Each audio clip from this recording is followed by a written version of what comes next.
So I'm doing a video now, and I'm not really going to watch the camera because, I'm driving, but I wouldn't usually do one when driving, but sometimes you have an experience and you have to get your feelings out, and this is one of them, one of those times. I am leaving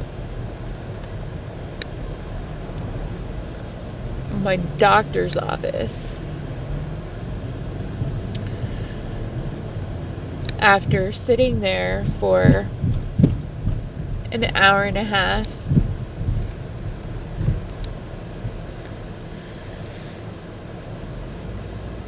I went there because I was told by the nurse that I talked to that they would be able to do a crisis intervention, meaning like a pain crisis intervention, which is a common part of life with fibromyalgia.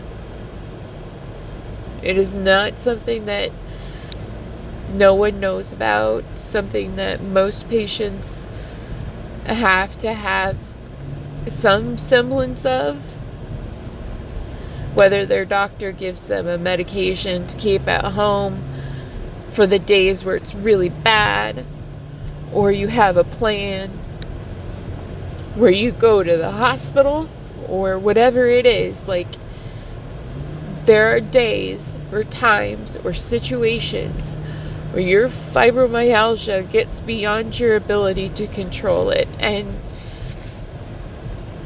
a lot of that has to do with the fact that it's a central nervous system condition, and your nerves freak out, and when they start to hurt, then they start to try to compensate in other ways, and then your body hurts more because of that compensation, and then it becomes a really bad cycle. And the only way that you can really get out of that cycle is to have somebody go in with like a sledgehammer and stop it. So that was me today. I needed the sledgehammer, and typically I wouldn't go. And I wouldn't go not because I didn't need it, but because when you go to the hospital or the doctor or whatever to get your sledgehammer, you could have been not going. You could have, it could be, 3 years since the last time you did it, but they'll treat you like you've been there every day for the last month. So I try not to go. I try to avoid it as much as possible. I suffer through a lot more pain than I probably should in order to not be labeled a pharmaceutical drug addict. So that's the rule at my house. I hurt every day. So don't ask me if I hurt, because the answer will always be yes. Then the next rule is,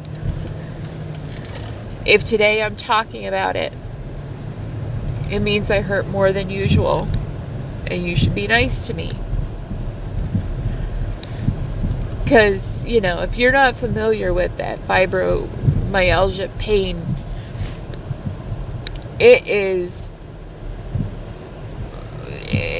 a kind of like having 10 times the flu but in nuggets all over your body. Like you'll have, you know, it's just bad.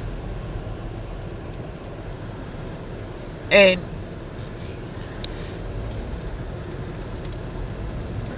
all you want to do is sleep and get it to stop, right?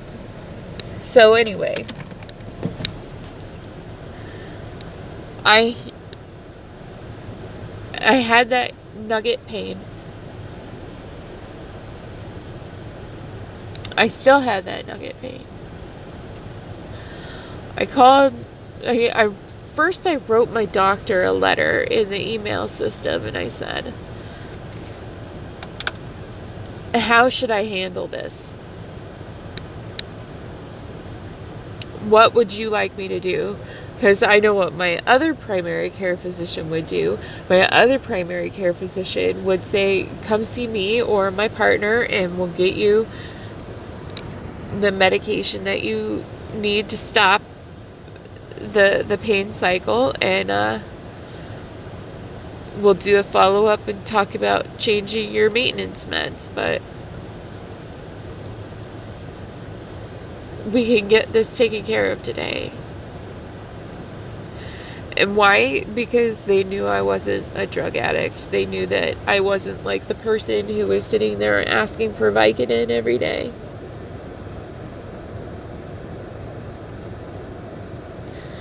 So my current doctor doesn't understand, or they don't believe in it, or whatever. I don't know, but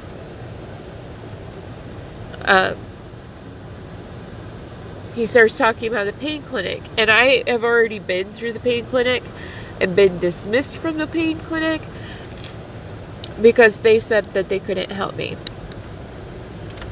Now, I know that everybody thinks they have bad fibromyalgia, because fibromyalgia sucks, and you don't want it.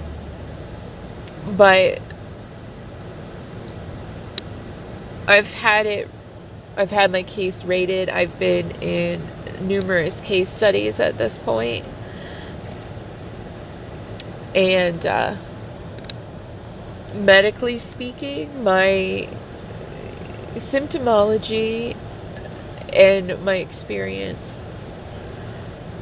is considered more intense and more severe than like 85% of the population that lives with fibromyalgia, if not more. So I'm not just like being an asshole about it. So anyway, it's been 36 years. I've lived with it my whole life. I also have a hypermobility disorder, which we just recently got on the books, but that's a genetic thing. So I've had that my whole life. Both of those things increase pain. Both of those things typically have pain crisis situations. And I was trying to say, what do I do? Because I don't want to go to the ER and take up a bed just to get a shot of Dilaudid in my ass, like I should be able to take care of this with my doctor. I don't need much. Just need probably need like a day's worth of Percocet, and then I'm good. Like, I just need something that'll stop that recycling cycle.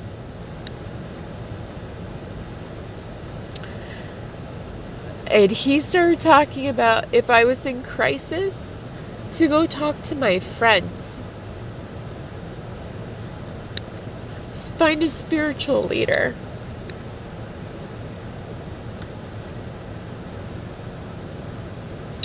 When I saw a rheumatologist about this whole situation, her response to my frustration with pain pain control was also find a therapist. I have a therapist. My therapist says, work with your doctor to get a pain management plan in place, including a pain intervention for acute flares. But when I try to do that, my doctors tell me, see a therapist and get your brain straight because your coping mechanisms are off.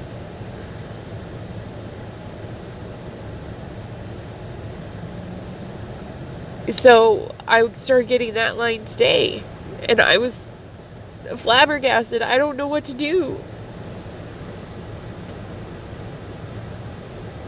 I go to the ER and they'll treat me like I'm a heroin addict. And they treat you terribly. I go to the pain clinic and they tell me that they can't do anything and they don't administer pain medication. So I can't get the stuff that I need, and they told me to go to the primary care physician because the pain specialists don't want to treat my situation without narcotics or other pain medications. But I have been living without those medications. I can't do it anymore. I need to revisit that conversation. But today, I got told by the nurse that I ended up talking to on the phone to come in to the clinic for an acute care visit to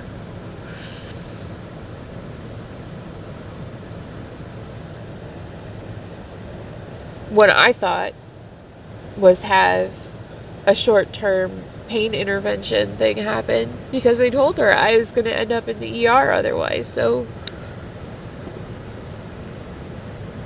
I went. I left work. I went. I had this doctor I'd never seen before look at my back. Look at the bruises that I've given myself trying to use a foam roller to get the pain to go away. Like, I'm doing a bunch of stuff, right? It's just not working. She tells me that my back is swollen. One side of my back is swollen, and she asked me if that's normal. No. Even on my worst flare days, I don't have a swollen back. It's usually an indication of an injury for me.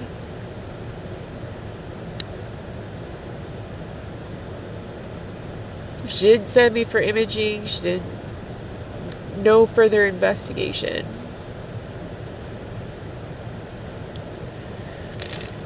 After all was said and done, she offers to increase and add psychiatric medications.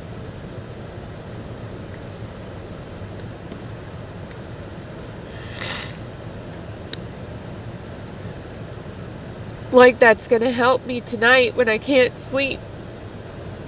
For the 4th day in a row, I can't sleep well because I hurt too much. But I'm supposed to take these psychiatric medications. Like, they'll solve it. And the senior doctor comes in and we're all talking, and I say, I want to just talk to you. And she says, I can't. I have to talk to the resident too. And I just...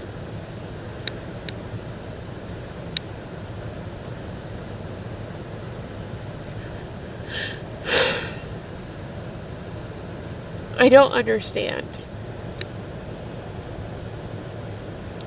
But what doctors need to get through their heads,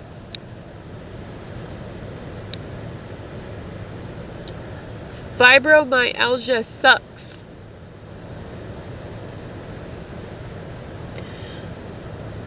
We are not depressed. When we're sad about this situation, it is not, oh, you're depressed, go get treated. It is, our life sucks. For whatever reason, our bodies feel pain 100% of the time, and you think that that's okay to just say, like, oh, get support from friends. Do you think any of us have very many friends? We don't. Because we're a total bummer. People don't want to hang out with the person who's in pain all the time.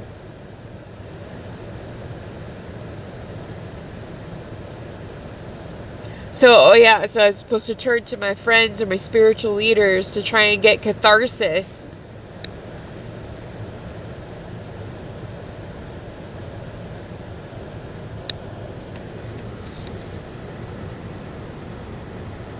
I argued with this lady for 20 minutes today. And I don't know if she just gave up or it finally dawned on her that, like, I've been through everything. I've done everything they told me to do. I've lost a fuck ton of weight. I've exercised and done aquatic therapy, and I've done the CBT, and I've done the hypnosis, and I've done all this stuff, and it's still there. It still hurts, and I still don't know what to do when it's really, really bad, when I want to gouge my own eyes out to give myself something to distract myself from it.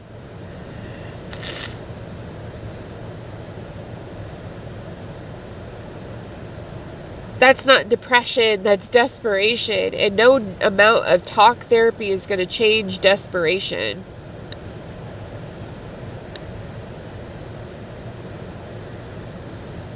We're not depressed.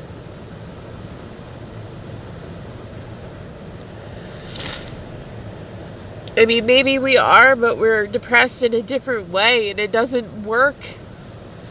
Like, I think of it in the same way that, like, trans people are depressed because they are in the wrong body. We're just sitting here in a broken body. We want the body to be fixed, and when the body's fixed, we're not depressed anymore.